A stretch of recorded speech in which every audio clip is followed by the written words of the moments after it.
Well, for many, many years now, I've been ticking off the ever-increasing sources of radiation to which humans are subjected. And they are so numerous and being added to all the time. It was very clear to me that there is an agenda here of subjecting humanity to more and more radiation. It's a long story and many, many elements to why, but the fact that they're doing it is becoming obvious. And so when the explosions at Fukushima happened in Japan, from my perspective, having looked at this over a number of years, it was just too much of a gift to this cabal, given the scale, the stunning scale of radiation that not only was released immediately, but has gone on being released ever since. And, you know, there's reports recently out of Europe of finding these high levels of radiation, and it's like, where's it coming from? Well, there's a very good chance of where it's coming from, because Fukushima has been pouring this stuff out incessantly, day after day after day. So I started looking into it, and one of the first things I noticed, and other people started looking at this as well, was that the explosion that was captured on video of one of the reactors exploding in Fukushima, and the explosion, the smokestack of a small nuclear device were extraordinarily similar. So I then started looking at anything that could have explained this. And I came across the fact that in the years leading up to Fukushima, those reactors and that site in general had installed a new surveillance camera and sensor system with these this technology put into the reactors and other parts of the site. And when you look at it, you know today that technology is getting ever lighter, it's getting ever smaller, and yet when you looked at these cameras and sensors that were installed into Fukushima in the months before this happened, they were like ludicrous. You know, you get these little tiny kind of mobile phones now, and yet when mobile phones started, they were about that blooming big, and you're as old as you here with two hands, you know. Well, that was the kind of difference between the kind of surveillance technology you see normally now and these things. They weighed 1,000 pounds. And then when you put one of those next to what they call a gun-type nuclear weapon, which is a small nuclear device. If you take the casing off the gun-type nuclear weapon, what is inside is, shall we say, not a million miles from what these cameras and sensors look like. And it was, you know, with other information, it was my view, I concluded, that these were small nuclear devices and that Fukushima was blown up on purpose to release that radiation as part of this much wider radiation agenda to irradiate the atmosphere of the planet much more than it has been up to this point. And then I asked the question, who put these devices in, these sensors in? And it turns out to be an Israeli company located at Dimona in Israel. And Dimona is the location of the massive Israeli nuclear weapons program. And I can tell you from 22 years of research, there is no such thing as an Israeli security company that is not a front for Mossad. It's not allowed. And then there was a man called Arnie Gunderson, who's a nuclear engineer. And he made a speech in Boston, and it was almost like an alert. It was like, hey, we found something about Fukushima which should not have happened, and this has great implications for you know, containment design and nuclear design. And what he'd found from the footage is that the explosions at Fukushima moved so fast that they passed the speed of sound and entered the realm of what is known as a detonation wave. And as he pointed out, a nuclear explosion at a nuclear plant like that should never ever become a detonation wave. It produces what they call a deflagration wave, which is below the speed of sound. And his alert was, hey, we had no idea this was possible. He says, I've talked to a bunch of chemists and we can't work out how it is possible for a nuclear explosion at a plant like that to cause a detonation wave. Well, maybe it wasn't a nuclear explosion of that kind that caused the detonation wave, but a device designed to detonate. And it is my strong view that Fukushima was blown up on purpose to release this stunning level of radiation. And then, of course, the question comes, well, okay, so you're saying they put these things in and blew it up, and then they just sit around strumming their fingers, hoping that some kind of earthquake and tsunami comes along as cover for it. Well, no. Which is when we come to what you just mentioned, HAARP. And HAARP relates to a man very well known in this area of the world, Nikola Tesla.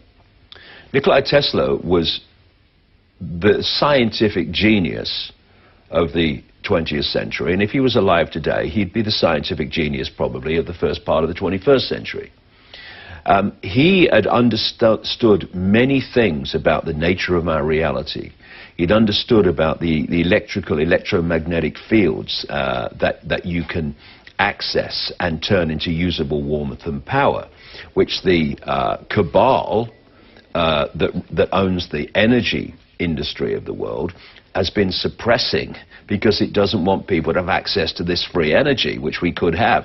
And by the way, the same people who are saying we must lower carbon emissions because of global warming, which is another blooming nonsense, this human-caused global warming lie, they're the same people that are suppressing the development of use of free energy technology, which Tesla developed and understood, which could eliminate the carbon power systems, immediately. So it's all a lie. But what HAARP does is it fires radio waves, very, very focused and very powerful, into the upper atmosphere known as the ionosphere, and it entrains, as they say. It gets the ionosphere to vibrate in sympathy with the radio wave. And this creates a situation where this entrainment adds massive, massive, massive power to the original radio wave, and then it's bounced back to Earth, massively greater power, and they can hit a specific spot on the Earth. And if they can hit somewhere which is vulnerable in terms of earthquakes anyway, and they can do it at a specific frequency, because the earthquakes have a frequency like everything does, then they can cause an earthquake and they can cause a tsunami. And they can cause, with the same principle, they can cause very great extremes of weather, like hundreds of unprecedented tornadoes that appeared in 2007 and killed hundreds of people in America. And, people say, oh, no, you can't mess with the weather, it's ridiculous. Well, hold on a second. There are international treaties which countries have signed saying that it's illegal to manipulate the weather and to use it as a weapon of war. Well, they're not going to have those treaties unless they know it's possible. It's ridiculous. And so we have a situation where, yes, of course there are natural earthquakes, but they don't all have to be. And you can bomb somewhere from an aircraft, or you can cause devastating earthquakes and devastating weather events, and you can bring the countries to their knees that way. And in many ways, people within countries many of them anyway, within the establishment, you know, they know that Fukushima and that earthquake and tsunami and everything, they know it was created. It wasn't a natural event. And what that says to them, and what they're saying to them with that event is, if you say no to us, look what we can do.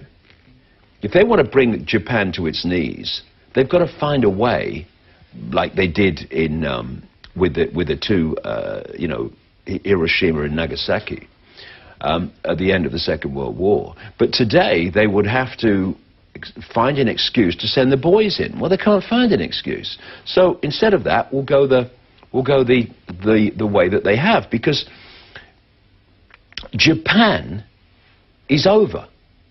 It's over. The amount of radiation that has been released into the Earth's atmosphere is potentially catastrophic. The amount that's been released in the immediate area around Japan and the wider Japan is unthinkably catastrophic.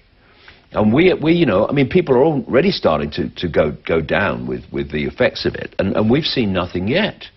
This was a, you know, you have these James Bond movies, written by a British intelligence agent, by the way, where you have the guy on the island with the fantastic technology, or the guy with the satellite in the sky that can, you know, cause devastation on Earth. And he holds the world to ransom on the basis of I won't use it only if you do this. Blackmail. Well, this is what's happening in the real world because of this technology that they have. And, you know, Tesla, in an interview with the New York Times in the 1940s, I think it was, maybe a bit earlier, he said that he had the technology to split the Earth in half. Then he was producing lightning around his home in New York. The neighbors were calling the police. He was causing kind of mini earthquakes, getting the Earth to shake because of the technology he had, and thousands of windows were breaking before he could switch it off. And Bernard Eastland, the man who applied, first of all, for the patent for the technology that is used in HAARP, based in Alaska, but there's connecting technology all around the world. That's just the main focal point. He mentions Tesla when he's applying for the patent. It's Tesla technology. And if Tesla could, you know, do that devastation he said he could do back in the 1930s and 40s, what the heck can they do now? So instead of, you know, it's not really a case of, what do you mean they can cause earthquakes? That's crazy. No, no. Causing earthquakes is a piece of cake for this technology.